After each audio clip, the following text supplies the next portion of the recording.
You are now tuned in to the Gifted Gab. Single day.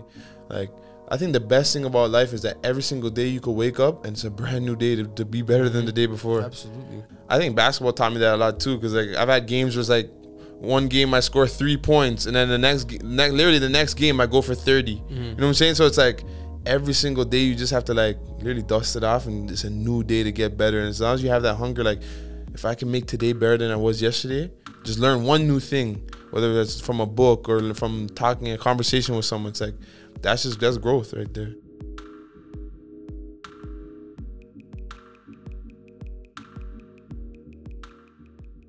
Let's get it.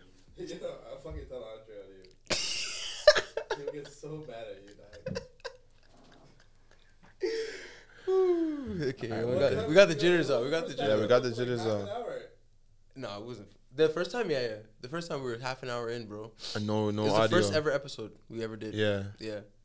That was funny, yo. That's all good. That's all good. Bloopers, man. do it, Bloopers. So,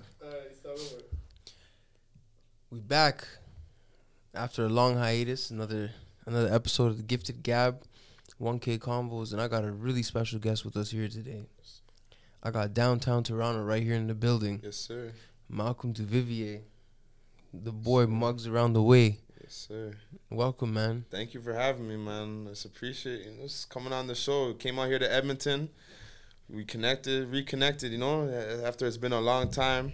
How long is it? I don't even know how long it's been. Years, it's been bro. years. Years. Obviously, we chopped it up on IG and stuff like that, but to actually see each other and kick it, bro, it's been a minute. It's been a hot minute, man. So, you know, that's how it is. You know, I feel like downtown we have that family atmosphere. You know, everyone knows everyone. And, yeah, I just had to come out here, reconnect, and, you know, it's good. It's good to have you, man. It's good to have you. Thanks for having me, out man. here playing pro. You got an interesting story, bro. Like, you know, downtown, you came from the ends. Yeah. You know, from a youngin', you were a phenom. You know, tell us a little bit about, you know, kind of your journey. Like, you didn't go to the States to play ball for high school. So right now I'm here playing in the 3rd season of the CBL for the Fraser Valley Bandits.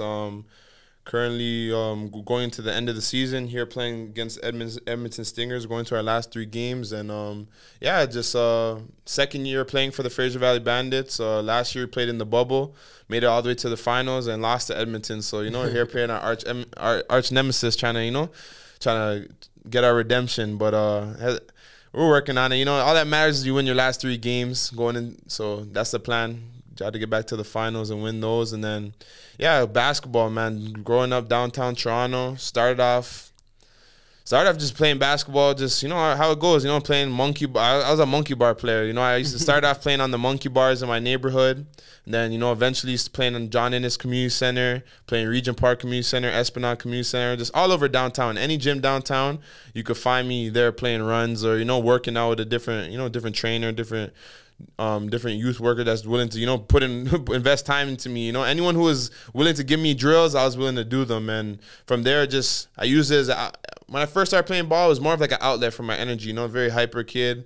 You know, a lot of anger built up, and it was just gave me an opportunity just to release some of that anger, energy release, and just became a passion of mine. You know, fell in love with the game. From there, I just became a gym rat every single day. I remember putting in hours at John Innes Community Center. I like, used to see you, man. like I was literally putting in the hours, and that just from young, too. yeah, from a young age, it helped me. It was something I knew I could use as a vehicle and as a way, you know, as a way out, and like.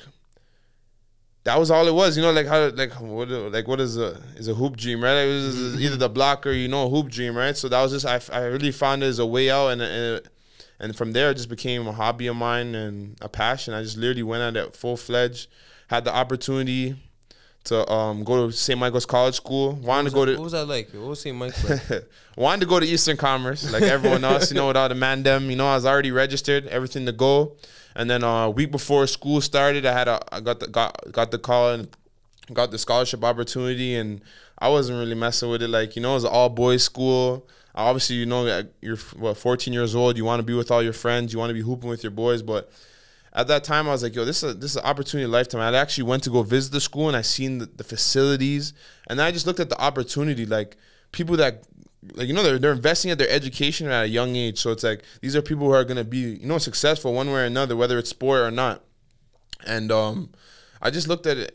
I just took the risk. I just, you know, did something different. went to St. Michael's College School, and it was tough at the beginning, just getting used to, you know, like the education. But from there, I loved it. I just started just loving the school, going to school in my own city, getting, you know, a high quality education, and also building up a basketball program from nothing. Like before, it was always a hockey school, always a football school, and then me and Dwayne noticed. We were there, and we just started changing the culture in the school, and just started building into a basketball program, and made, you know.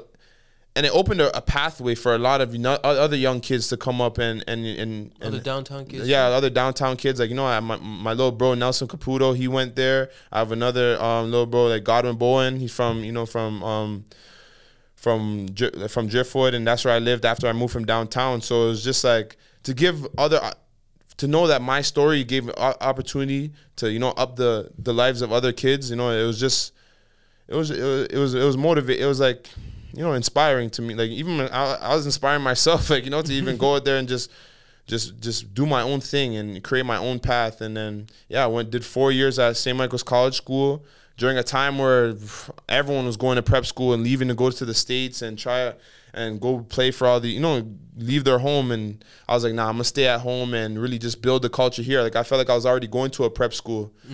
In Canada, and I was home around my family, around my friends. So I was just like, I'm just gonna build up here, and I'm not a guy that likes to change. Like, you know, I like to finish what I started. Yeah. So we started building it up. Like, eventually my senior year, I was able to win OFSA. So you said something interesting. You said, you know, you were able to inspire other people with your story. Yeah. You know, tell us about, you know, the recruiting process, how that was for you. So my recruiting process, it was a crazy time, you know, like, because originally I was a 2014 prospect, and I was gonna do a year of prep school, and then, because, you know, we get 5 years in Canada, so I was gonna do a year of prep school after I finished at St. Mike's, and then go to university. But then dealt with injuries going into my senior year. Playing rec ball, broke my jaw, you know, and then after coming off that, I had a torn meniscus, so I didn't play my first game of my senior year until January. So, and then from there I went undefeated. Like, I literally went undefeated, you know, 21-0 to bring the school to first OFSA championship. So I went to all my schools that were recruiting me. I was like, I want to go this year. You know, I was coming off a hot season. I was coming off injuries. Like, I don't really want to risk doing a prep year if I don't really have to, you know. So had the opportunity to get a full scholarship to Oregon State University. My first coach was Michelle Obama's brother, Craig Robinson. That's crazy. So this was like it was a big story, you know, like in Toronto, because like to have Michelle Obama's brother, at the time I was living at Jane and Shoreham, so to have him come to the projects, literally pull up in his Yukon truck, like, you know, pull up in the black Yukons, and like to have Michelle Obama's brother literally come visit me, you know, where I was living, was just like an amazing thing. A lot of people were talking about it. And you met Obama too, yeah, right? I had the opportunity to meet Obama. I met him a few times. I met him 2 or 3 times. Went to the White House. Had the opportunity to go to the White House. We went there. The first time I met Obama, he was like, he literally knew who I was already. That's the type, that just shows the type of character he had as a person, you know? Like, he did his research on me. Like, I'm trying to introduce myself, like, hello, hi, I'm Malcolm Duvivier. He's like, man, I know who you are. Like, I gotta watch out for you Canadians. Literally, he's like, man, I know who you are. I gotta watch out for you Canadians. You guys are coming to take over. He's like, Andrew Wiggins doing his thing, and all these different players. So I was just like, Obama knew. Yeah, Obama knew who I was, and it was just like, he knew what's up. Literally, he knew my story, knew where I was from, and it was just like, that was inspiring to me alone, like, just that. And take a breath, take your time. Yeah, meet Obama. That, like, I'm just trying, you know, I'm just going through it in my head again. Like, I'll never forget that day, you know, going to the White House and meeting Obama, and for him to actually know who I was, and like, it's kind of like, it's like, full whoa, circle, yeah, right? it's full circle. It's like, and wow. Now look, man, you know, finished up at Oregon State University, brought them to the tournament. We actually went to the tournament in 2016. So that was like another build up, because like it wasn't the best team in the Pac-12, but I was like, it's a high level team, and it's something we could build something going towards the future, you know. And like our group of guys were the guys. We had obviously we had a coaching change. We know Coach Wayne Tinkle came in, and then our group of guys were the guys who like built the foundation to what it was today. Like, bro, they just made the Elite 8 or the Final 4 this year, and it was just like our group was the one that started that train rolling. You know, we made it to the tournament in 2016 for the first time in 25 years since Gary Payne played there. Yeah. And it was me, Gary Payne, his son. It was me, Gary Payne the second, and a bunch of a bunch of other guys like that were. Langston Morris Walker, who's doing this thing right now. He's a guy, one of my close boys. He works at Adidas, and it's just like, bro, we're the one that started that train. You know, getting it going. Like I was saying with high school, like. You know how many like successful people have gone to St. Mike's since after me? Like there's a guy like Danilo, he went to Harvard from St. Mike's, and it's like there's so much different guys who just went through there. It's like I always wanted to you blaze that trail. Like I always wanted to just do my own route, and I always wanted to build my own path, and just try to inspire people with just doing things my way and not feeling I had to do it like because this is the trend going on or because this is what people think is the cool thing to do at the time. You know, I was like, nah, I'm going to do what's best for me. And then even though it might be against the grain, I'm still going to go for it. And hopefully this opens up a new doors for a bunch of other people in the future, you know? And you doing all that now too, right? Yeah. Pro? Continue playing pro right now. I just, on the side, became a mortgage agent. I'm big time in investing. So and a lot of people don't know this about you. Yeah. You got a degree in finance. Yeah. I finished my degree in finance at Oregon State. Then, I played 1 year at Akron. I was actually working on my MBA. Need to go back and finish that up. But, you know, to just even start your MBA at, what was that, like 23 years old, 24 years old, and almost have it done was a big thing too. And, I'm a degree in finance. So finance is always a passion of mine. Investing, crypto, stocks, whatever. It's real estate. You big on crypto. Yeah, big on crypto. And, so I became a mortgage agent on the side, and it's just to show people like we're more than just athletes. You know what I'm saying? Like, I play basketball, but like I have a mind. You know, I'm a deep thinker. You know, so I have a lot of ideas, a lot of things I just want to go for. And it's like, even though you're an athlete, they say like, you're just a basketball player, bro. Don't let people put you in that box. You know, like have the courage to just go out there and try new things and and just try to break out of that box of just being an athlete. Like, even when LeBron, they was trying to speak on other things, like, you're just an athlete, shut up. You know, like, I was like, that really was like an eye-opener for me. Like, you know, just because we play a sport, that doesn't define us, you know? It's like we're not defined by our job. No, you're not. You know, you're not. You define who you are as a person, you know, and what you bring to the table. So has the pandemic made you think more about life after basketball? Oh, yeah, big time. Like, because it was the first time in a long time I had literally was not playing the game, you know? Like I came off the summer series last year, and then my overseas things fell through because I was supposed to go play a few places. Like, you know, I was supposed to go Indonesia, but then they weren't having imports. I was supposed to go Slovenia, and then their top sponsor dropped out because of COVID, and the money wasn't there no more. So I was literally just home in Toronto for like the first time since I was in high school, you know, like back home living with my mom at the time. I was like, oh man, like, you know, back home living with my parents after, 5, 6 years, 7 years of, college, playing pro all over, different places. Playing for Team Canada. Yeah, I played Team Canada when I was in high school, and just so it's just like going back home. It had me think of like I'm back to square one. I'm like, I don't have basketball right now. What am I gonna do? Like, I literally went back to square one, and it was kind of a little bit of identity crisis. Like trying to figure out who am I? Because like basketball defined me for so many years. Like it consumed all my time, all my energy, and it's like I really had to go back in the mirror and look at myself like who am I again? Like, you know what I'm saying? Like, who am I? Like, remove basketball and like who is Malcolm Duvivier? You know what I'm saying? Without basketball, because like that's what I'm saying. Like that box, I've always I had myself in that box. Like, but I'm like, I have my degree in finance. You know what I'm saying? I have like there's so much other interests I can go for and do. Like, and I think big. I have an abundant mindset. Like, even when it comes to basketball, I'm like, okay, if LeBron James, I want to be an owner of the team one day. Like, I really started looking like, okay, playing basketball, LeBron James is making $50 million a year. Let's say, $50 million. What is the owner of the team bringing in, and then what did he do to get into that position? So I started like really looking into guys who were already successful, and I was like, it's more than just a game. Like, I want to be a team owner. Like, I could do this.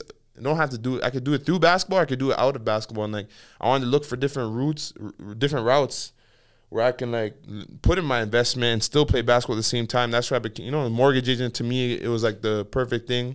I wanted to get into real estate more. I had a finance background, and you also building a little brand for yourself. Yeah, I'm also building a little brand too. But like, more that just felt like the right fit for me, you know, Tell us to about that. get interest. And then I have my brand going on, like Built Different, and it just kind of incorporates all that I talked about with my root, just trying to build your own path and have the courage to just do things your way and on your time. Like a lot of people feel pressured, or you know, social media puts a lot of pressures on a lot of people that we need to be 21 or 22 and have, like, you know, be successful or have that Rolly watch or drive a BMW or Benz, and it's just like, bro, I felt victim to that, yeah, you know, me the too. It's just Joneses, like, you know? but nah, you could build your life differently, bro. Like, you're on your time. Everyone's on their own time. We're all different. We all have our different strengths, our different things that we bring to the table, and it's like, utilize those and build your life around those, like, on your time, on the way you want to do it. Just because, like, at the time, the big thing for me was everyone going to prep school. I'm like, nah, like, I'm gonna build it up here in Toronto, like, do it my way, the way I want to do it. It's like, we feel sometimes like, having role models and having people to, like, look at how they did it is a good thing, but then it's like, sometimes you just have to go out there and just make bold decisions and being bold and fortune favors the bold. Yeah, and do things your way. So that's, like, kind of what I'm going for with the brand. You know, Built Different. I'm gonna have, like, clothes coming out soon. I want to do more community events, I want to do a lot of community events, like, circling around, like, mental health and helping kids, like, and reaching out to the youth and providing them resources that I didn't have growing up, to just enable them to achieve their goals or achieve their dreams, whatever that is, or give them the resources to build their life different. You know, to build their life differently, whatever that is. You know. So did basketball ever feel like it was, you know, stressing you out at one point?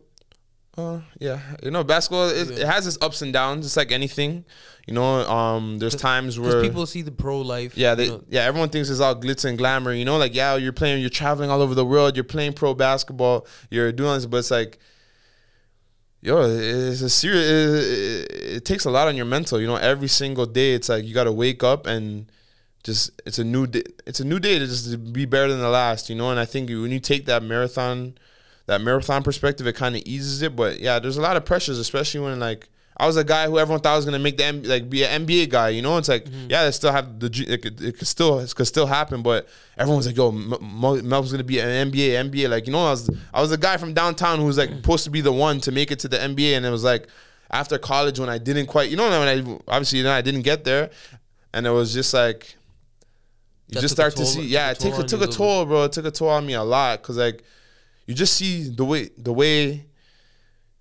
people change, like, the way they talk to you, the way they approach you, and then but it's a blessing and a curse. You know, it kind of weeded out it was a blessing in disguise, you know, because it could have weeded out the people that you know, that were just there for the ride type thing, you know. And it's like, but it's a lot, like, yeah, it's a lot on you, bro. And it's that in Toronto, like, I find Toronto is a very scarce, like, scarcity mindset. I know people on the Gab always like, this guy always talking bad about Toronto. No. That's not the case. The city's a great place. Beautiful city, yeah. But, you know, the people, it's a city of, like, 6 million people, right? There's not 6 million, not all 6 million people are good people. You know what I'm saying? And that contributes sometimes to the culture, where it's like, you go somewhere and, you know, there's a lot of you could feel the negativity in some places.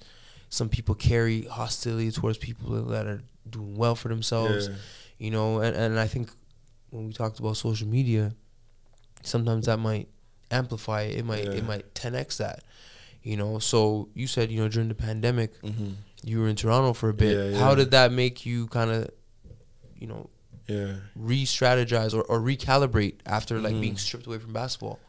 And it was.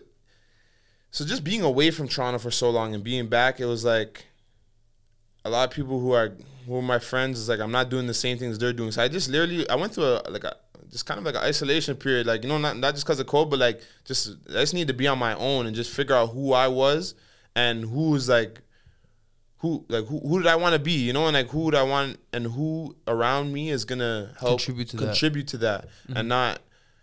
Because, yo, whether you like it, bro, the people around you matter, you know what I'm saying? And really, the energy around you, the day-to-day, the conversations you're having, just like, yo, a simple dap, like, yo, the way someone daps you it could change your day, bro, you know what I'm saying? Like, someone comes to you and gives you some half-ass dap, you know, it's like, that could be like, it just, you know, it gives you that weird energy where if a guy, like, you see him, it's like, love from yo, mugs, you know what I'm saying? When you're saying, give him his big hugs or whatever, you know? It's like, just those type of, just the energy, like energy never lies, bro. Energy never lies. So it's just like you want to have people in your corner who are gonna help contribute to that. So I started just going back and like figuring out the group of friends I wanted to be around. I started reconnecting with a lot of of my high school friends, and because that's an interesting environment. Yeah. You didn't go to school with like the people you were around. Yeah, right. I didn't. You went to St. Mike's. Yeah, you're exposed to a new group of people that you might have never been exposed to. Yeah, so like it was just a different mindset of people at St. Mike's. You know, these people are maybe they're a little bit more gifted, a little bit more.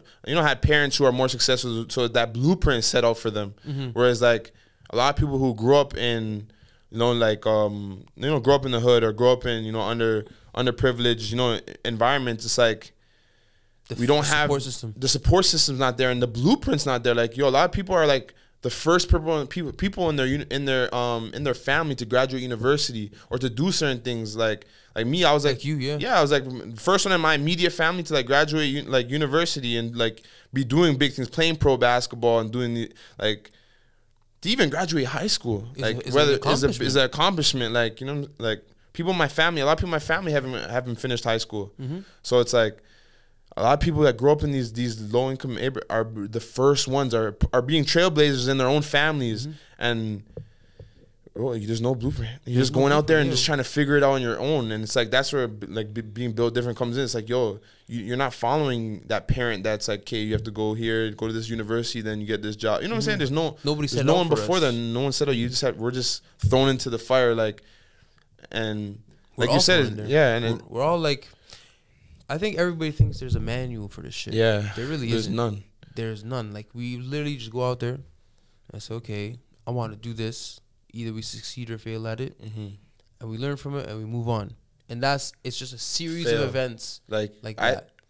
I read one of the biggest book. Like, one thing that helped me trigger the most is reading the book of The Subtle Art of Not Giving a Fuck. Oh, that's a good one. Like, the main message that stood out to me was like, the reason someone is more successful than you is because they failed more than you.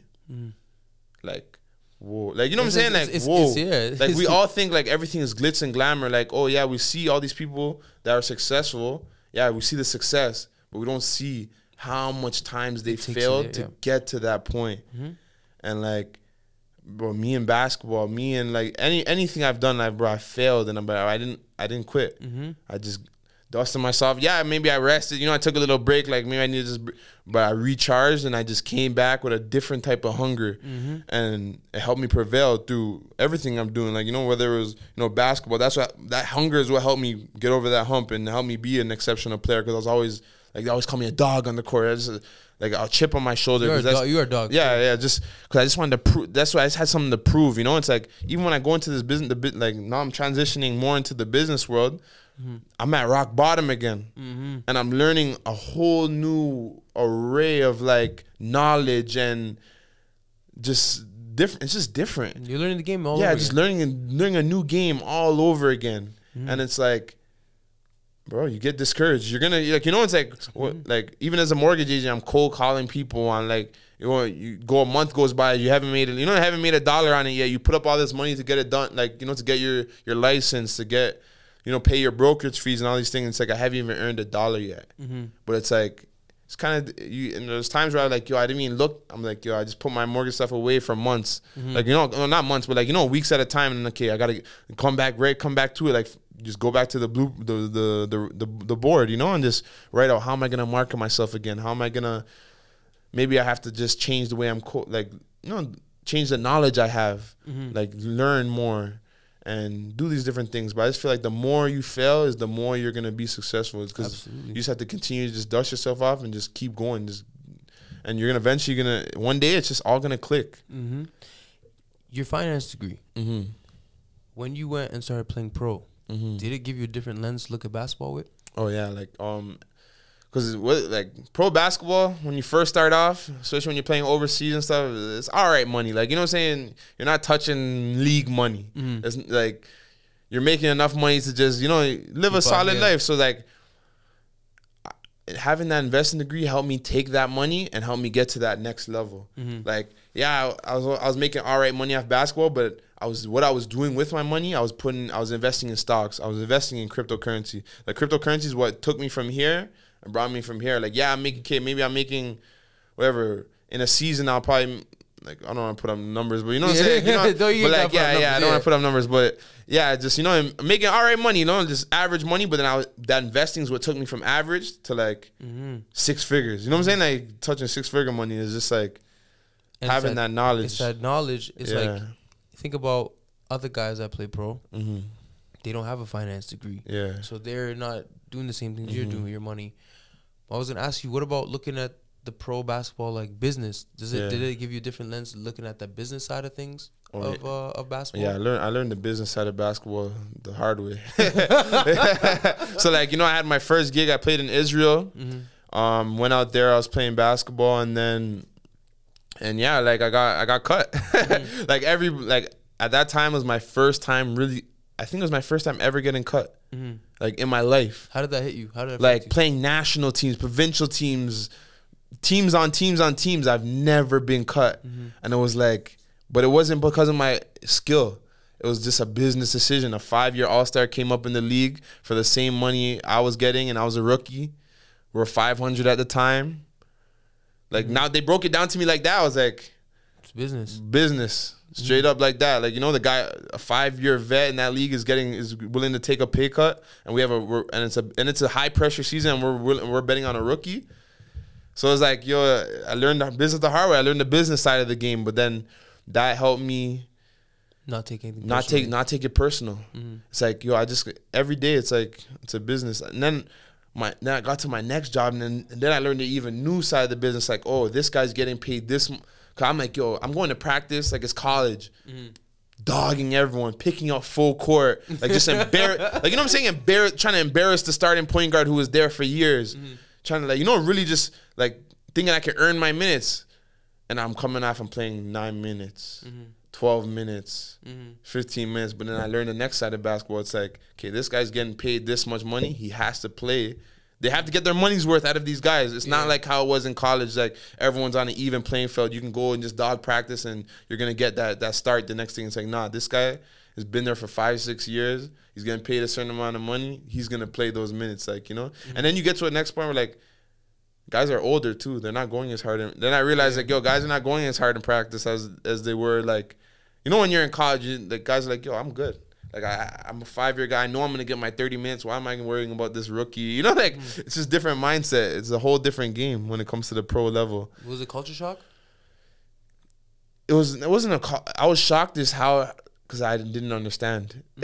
I was like, yo, why am I not playing? Why am I not? But it's the business side of the game. And it's like, then you'll finally get that coach that just it doesn't care. And let you just rock out, and then that one season could change your whole life, you know. So it's just like I didn't do nothing different from when I was playing for this coach and I was playing for this coach, but it was just the opportunity came and I just seized it. Yeah, I was ready for it and I seized it, and yeah, that's the business side of the game, man. Yeah, I learned it built that resilience where, like, you can't take things personal. Every single day is a new day. You just have to go out there and do your job.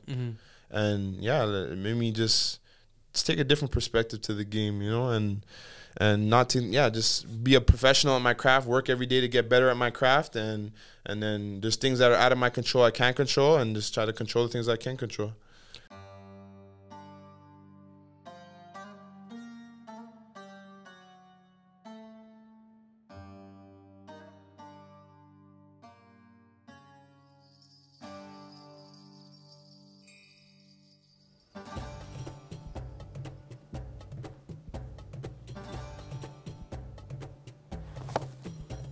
Are you still buying your carpets from the same place you buy your fruits? Are you still buying your carpets from the same place you buy your underwear? Shame on you. Treat your own with some respect. Come shop with me at Kashan Persian Rugs.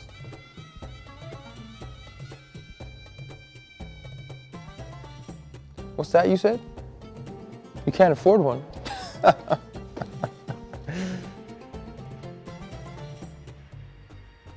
Nonsense. You can come in store right now and walk out with the rug with our new Buy Now, Pay Later program. That's right. Buy now, pay later. خب منتظر چی هستی دیگه؟ Come shop with us at Kashan Persian Rugs.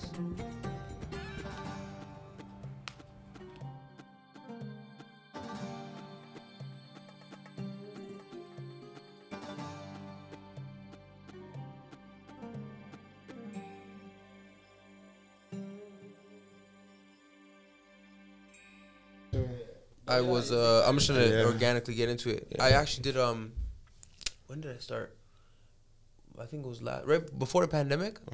I was going to this thing called Toastmasters, and they basically just teach you like How to speak and like speak in front of crowds. You know, like teach you like little tricks and shit, how to be articulate. I was trying to, like I was said before, I was trying to do acting, and like my guy is just like, he's like, yo, just slow down a bit. And like he's like, really make the words your own, you know, and don't just like spew them out there, like own the words, you know, and stuff like that. It was the acting thing for me. I was just like, cause I've seen a lot of you hear a lot of stories about how actors kind of like they lose themselves. To characters, to characters, you know what I'm saying? Like Heath Ledger, I think lost himself Heath a little Ledger, bit, you know what I'm saying? So for me, when I was like, yo, if I'm gonna do this acting shit, I'm just anything I'm gonna audition for, I'm just gonna do it like as me. Yeah. You know, if Alex was freaking, you know, a looter, a robber, a prison guard, or whatever. If it was me doing that, how would I play that? You know, obviously you take the instruction. Even sometimes when I'm like reading the scripts, I'm just like, fuck, I'm just gonna say this like with my own swag, and that kind of made me like your own style. Your own style. You know, I don't know. It's probably not the right way. Yeah. But like, I just feel like, you know, because when you're trying to like be no, that is the best way though, to just because you start creating a style of who you are, like your type of acting. Exactly. You know? Yeah. A lot of guys, like when they get into acting, it's like, oh, I feel like I have to be like this way or this way, and then now you're no, it's like just be you, like filter that character through you, through your lens, and like act like a lot of people, like you're saying with Heath, like people lose themselves, because like you have to have a good foundation of who you are. Facts. Before you get into acting and like be something else. So it's like that's why we see these child actors, they lose themselves because like they were acting before they even had a chance to know who they were as a person and develop into that person. And imagine, we don't know, like, bro, I'm 26 years old, I'm still figuring out who I am today. Me too, man. And it's like, imagine being 12 years old, 13 years old acting. It's like you never even got to establish that identity of who you are. Tip the mic this way a little bit. There you go. Yeah, you didn't even get established, you know, identity of who you are. And then you're acting all these other different people, and it's like they lose themselves in these different characters. It's easy to see it. You see it more often than not. And that's why I was just like, you know, for acting, I feel like, think about like, what's your favorite Denzel Washington movie? The one, John Q? John Q? Yeah, I love John Q, bro. Most niggas say Training Day. Yo, Training Day too, but that was I like John Q, bro, just because it was a more. Both of them are nice though. I had an actor on the pod, and he told me he went to same HBCU that like John David Washington went to, and he was talking about Denzel, and he said that he saw Denzel, and Denzel in Training Day is regular Denzel. Really? You know what I'm saying? Yeah. So we think about it, we're like, yo, we think that, oh, this guy's such a sick actor. Yeah. He was like playing this like, you know, this thug, and like, you know, like he was a cop, but like, he's so dirty. But that's just deep down who he is. And that's dope. That means like, you know, Training Day is one of my favorite movies, but it's like, that's like who he was naturally, and he created this like, not persona, but like the professional side of Denzel, you know, professional side, but like, you know, it's still that person from before. It's still the same person. That's why I was like, it's astonishing to see. You ever watch Once Upon a Time in Hollywood? You gotta watch that. It's a movie about movies. Okay, yeah, I'm gonna check it out. Tarantino, man. I watched that and I was like, yo, this is like, I'm always obsessed with like concepts of things. Like, what's the idea behind this story? So like, I really have appreciation for shit that's like you said, like really like unique or its own path. So when I seen Once Upon a Time in Hollywood, you guys might not know this about me. I always go to movies by myself. Because I feel like you can't really like I don't feel like this person's gonna enjoy the movie the same way I'm gonna enjoy it. You know what I mean? And then some people like to ask questions while the movie's playing. Like, please shut up. You know what I'm saying? So I went and I watched the movie, and I'm watching, and I'm just like, yo, this. Who thinks of this? Yeah. Of like making a It's just movie different. about actors in Hollywood. Like, you're making a movie about people who make movies. You know, and just I'm blown away by concepts. You know, like Seinfeld, it's a show about nothing. You know, like the concept behind it is it's just brilliant. You know, it's just everyday life, man. And then you have things like, you got shows like Power, which is like more so like story, scripted. John. I just like John Q because of the passion behind it. The passion, like a guy who is willing to do anything for his son. Anything, nothing to stop him. Yeah, that's just like, you know what I'm saying? Like that right there is like, it's something that's like it's very relatable. It's like, yo, if I was in his shoes, like I might do the same. Like, I might do the same thing. Honestly, if my kid needed a heart transplant and I didn't have the money, insurance was screwing me, I'm like, yo, I gotta take one more. He wasn't taking no for an answer. It's the stakes. The stakes and the conflict. You know, that's like the bread and butter of any good movie, good show. Denzel's in some classics, man. But that's what I'm saying. Like, just being yourself, I feel like, is the easiest thing to be. Like, if I like pineapple on my pizza. That's me. I don't give a fuck if anybody else doesn't like it. It's the shit that makes me happy. That's just easy to do. But then when we start, like, you know, looking at other shit, you know, and I fall victim to it. Everybody falls victim to it. We look on social media, we see people doing what they're doing.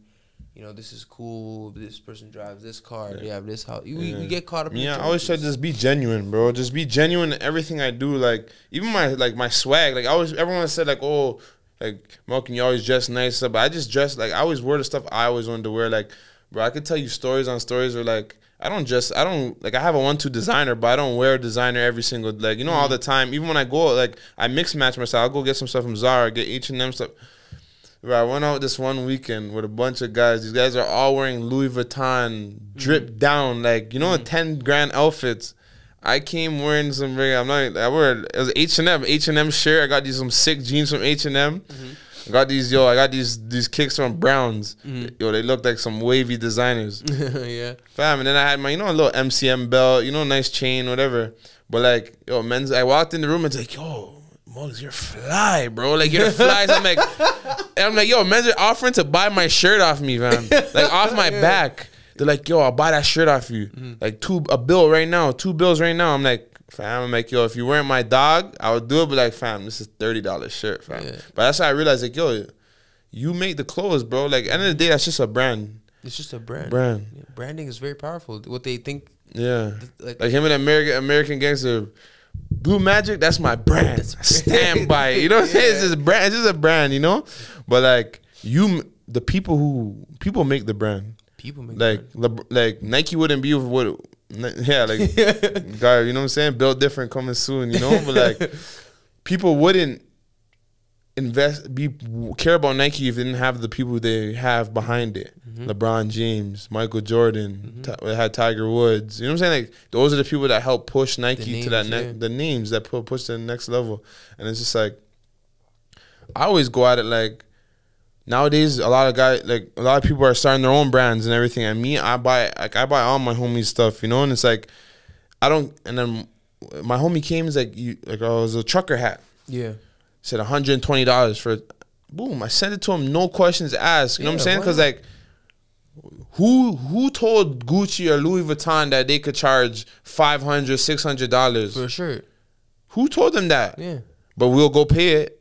But then when it's like, and we don't ask a question. We don't ask a question. But then when it's someone who's like a peer or someone who you grew up with, it's like they want to charge premium pricing. We're questioning it. Like, oh, why is this guy charging this one? Like, nah, bro, that you should be supporting that even more. And I think we need to do more of that, like even more of that, just like supporting people who are on the, like, who are, you know, your peers are doing the same thing, who are like, maybe this guy has a popping business that's, maybe you want to have a business there, but just support him on the way. You know, he's having his success right now, but if you support him, it's just like, it's just building, just changing the culture. Like we said, like Toronto, Toronto has a very culture, it's kind of a crab in the barrel society, but I think slowly I think COVID kind of gave people a time to like take a step back and really start, just invest. Let's invest in each other, bro. Like, you know, like especially as black people, we're the only culture as black people. We're the only culture that like spends the majority of our money outside of our culture. Yeah, absolutely. It's like, I think it says what, like 6 minutes, 29 minutes, something like that. Like a black dollar circulates in the community. Yeah, like it's not very long. Like like 30 minutes or something. Like, it's not even long. Like whereas like Asian people, their dollar will stay like in their. They'll flip like 10 times within the Asian community before it goes outside. Yeah, and it's like, bro, we have to be the ones. Like, why not us? You know, like with our generation right now to start changing the culture of things. And like any of my homies have a brand, I'm supporting it full. I don't want it free. Like they like, you know what I'm saying? If they give it to me free, I'm still offering to pay for it. Yeah. And I'm repping that. Like you know what I'm saying? I'm repping that. Like I'm going to the club, I'm wearing that brand. Like I'm not wearing these other things. So I'm like, that's the real designer. Exactly. That is the real designer. Because I know the story behind it. Exactly. And that makes me even like prouder to wear it, like rock it.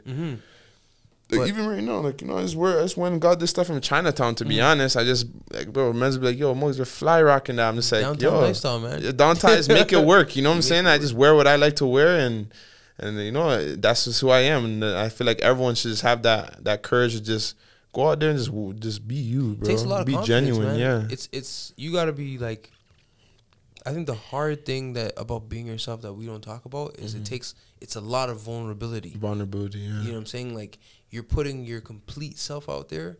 To live in your truth, bro. To live in your truth. And, like, people will shoot at you. And some people will assassinate your character and say this and this and that about you. And it's up to you to say, well, okay. Yeah. Like, if people are going to talk shit about me, am I going to do it while putting up a facade? Yeah. Or am I just going to be me and my truest self? No, that's fair. That's the one thing I like about, like, social media is, like, we can see everybody's story. Yeah. You know, we see in real time, like, people documenting their progress. You know, some people are open about their, you know, what they're going, like, what they're going through. Their like, process. oh, I'm building this thing. This is what I'm struggling with. Okay, I need to take a hiatus here. It's pretty cool still. You see everything in real time. Yeah.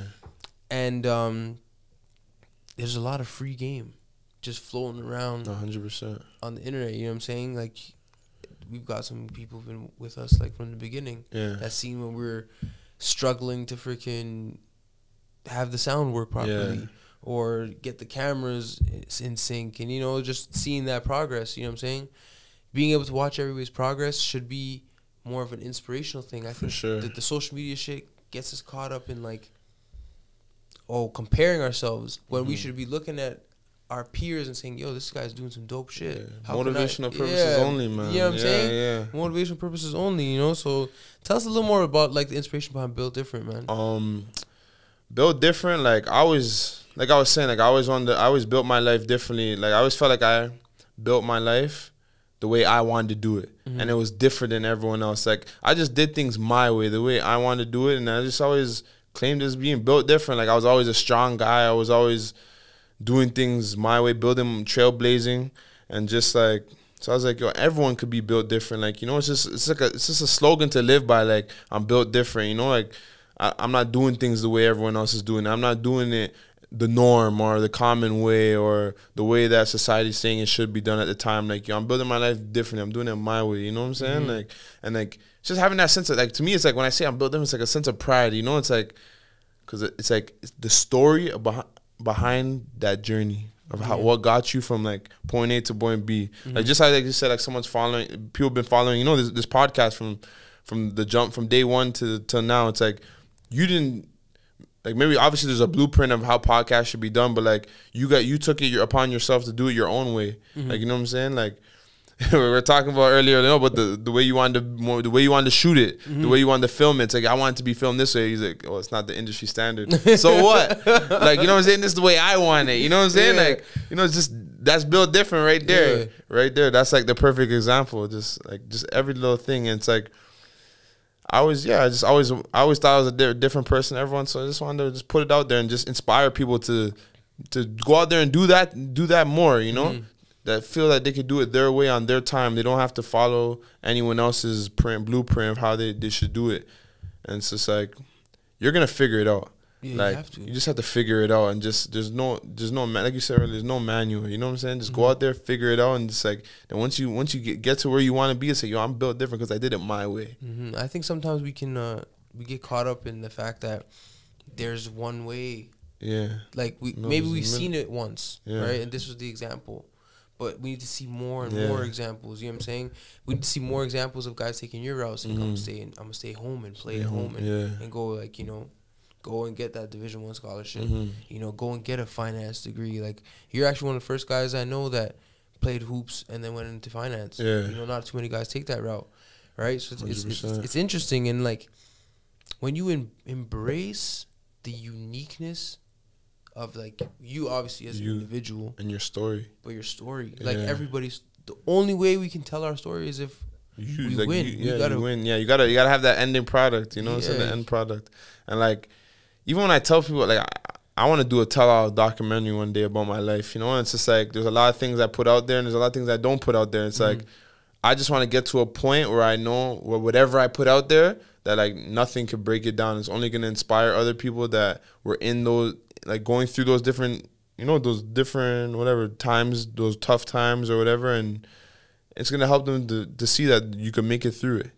Like, whether it's like, you know, whatever, school, education, business wise, mental health wise, whatever. Like, anyway, like, I want to just go out there and put my story out there one day to just show people, like, it can be done. Like, I know, like, a lot of people come to me, like, kids come to me, yo, you're a big inspiration to me, like, and I was just like, the first kid that ever came to me, I was just like, wow, like, it really just, like, made me step back and, like, because sometimes we get so caught up in our everyday lives of just, like, grinding every single day, and it's like, we don't realize, sometimes just give yourself a pat on the back, you know, like, that you overcame a lot, and you really went a long way, even though there's more to go. It's like, you where you are today, like, that 10-year growth, like, you know, that growth over the last 10 years, like, damn, you should, like, sometimes you have to, like, look back and, like, yo, be proud of that. Yeah.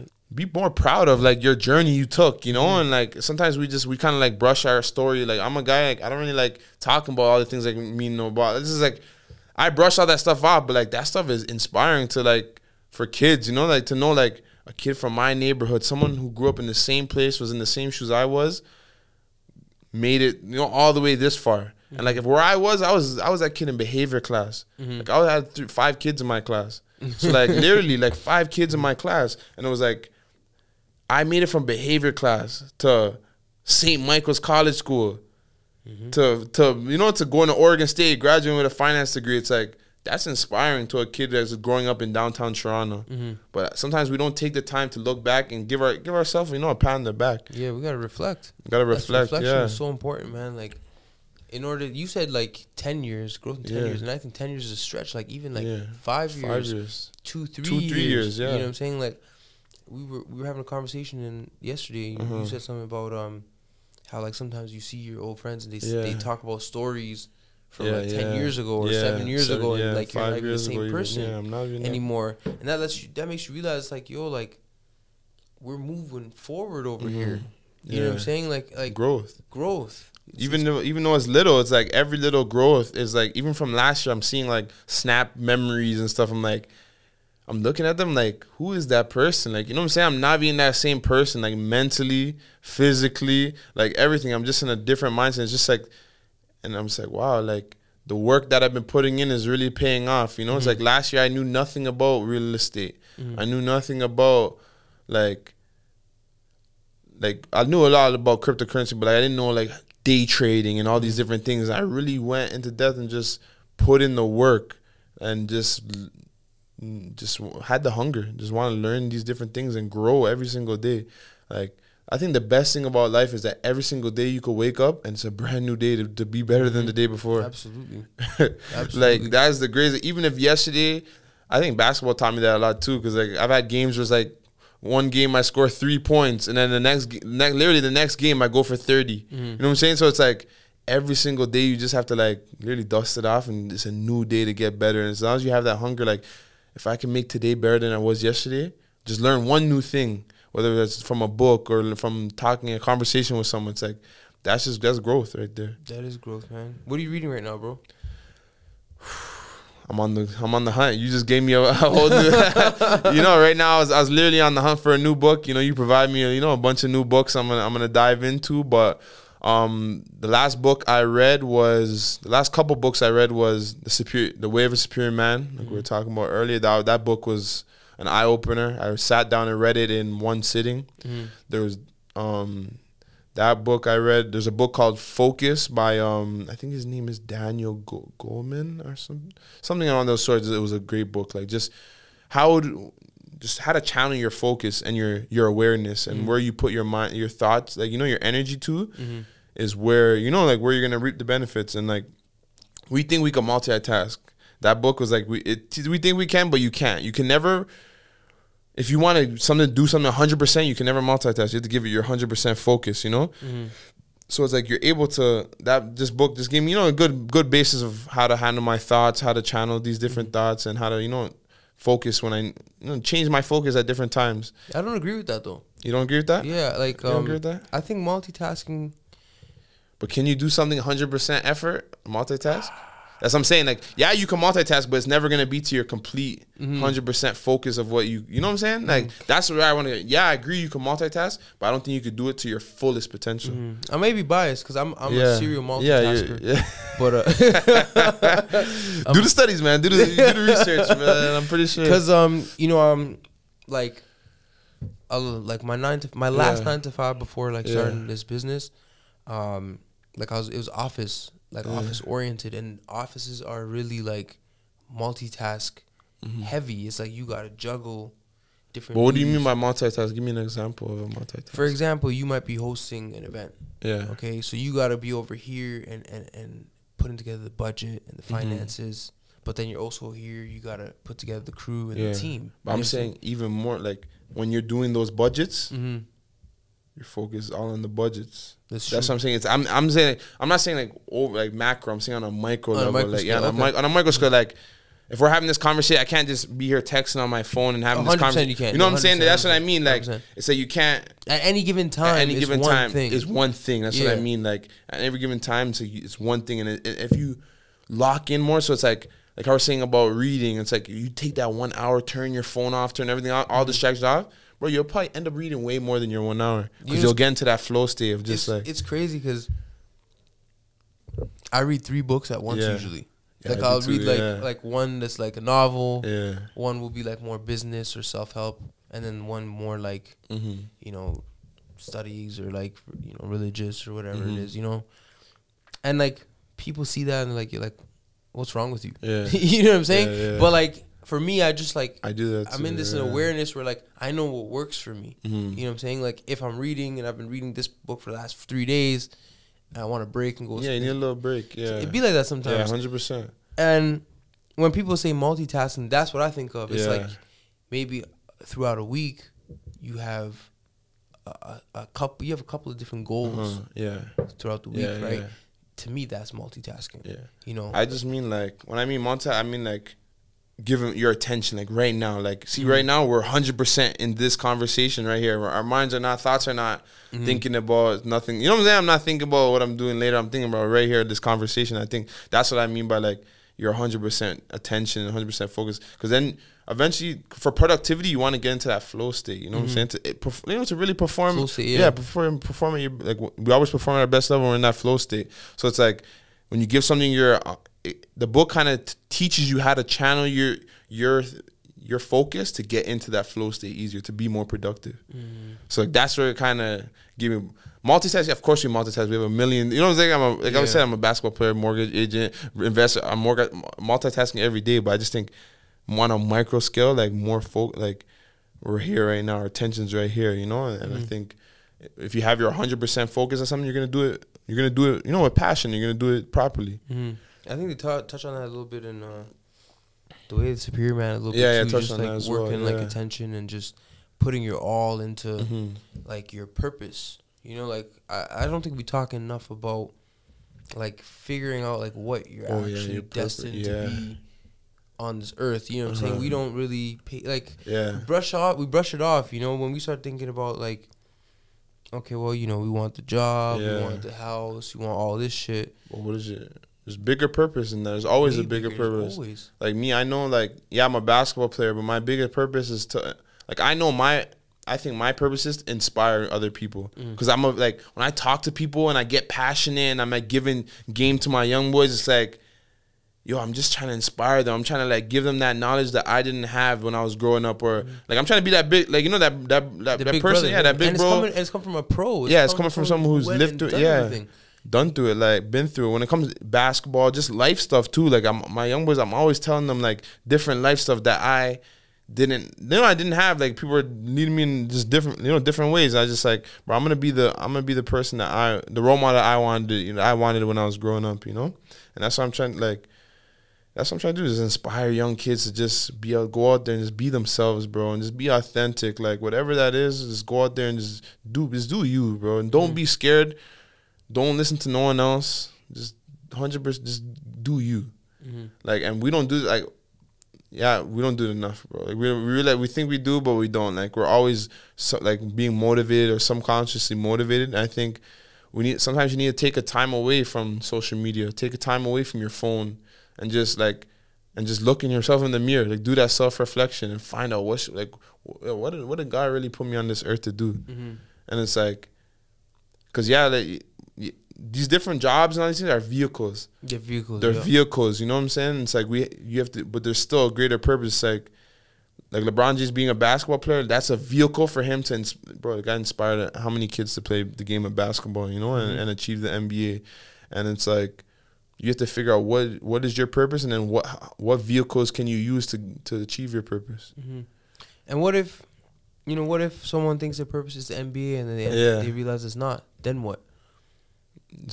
You get soul search. Go back into like, because you could be we think we're not the job, right? Like the job is just like I was saying. Like I'm a basketball. I play basketball, but I'm not like that. Doesn't define me. That's who I am. So it's like if the ball stopped bouncing today, I'm still gonna be Malcolm Duvivier. It might not be like be former basketball player, but like I'm still that person. So it's like finding what's next, or like finding what's that true passion, what you're really passionate about. Like I'm passionate about like motivating people and I'm passionate about motivating people. Like that's why I think I need to put more out there of. Like I think I'm very like, your story's inspiring. Yeah, story's inspiring, and I think I need to do a better job of like marketing myself and putting myself out there. Cause like even my homies, like when I was on Snapchat, like I was really like during the quarantine, I was on a workout. Like, workout, I was putting on my Snapchat every day. I'm getting my workouts in. I'm, like, checking everyone else. Like, are you getting your work in, And, like, I stopped doing it. Like, even, I didn't think no one was really, like, following it like that, And then when I stopped doing it, bro, I had all my, like, a bunch of homies, like, even people that I really talked to, like, that hit me up, like, yo, bro, like, why you stop, like, posting that, like, that was really motivating me to get in the gym. And I was like, yo, I didn't know that. You know what I'm saying? I think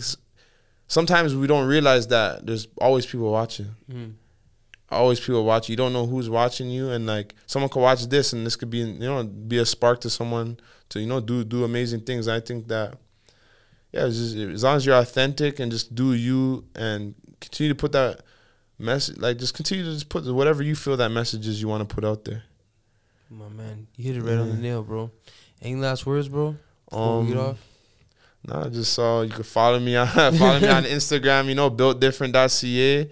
And I have a lot of things coming with the Build Different brand. Right now I'm just focused on the CBL season, but once it's done, gonna have a bunch of stuff going on there, and just things, it's good to reconnect with you, bro. Absolutely, man. We'll see you championship weekend. Yes, sir. You already know. My guy. You guys heard it here first, man. 1K Combos, Malcolm Duvivier. You guys know what to do. Just like that, we gone. Yes, sir.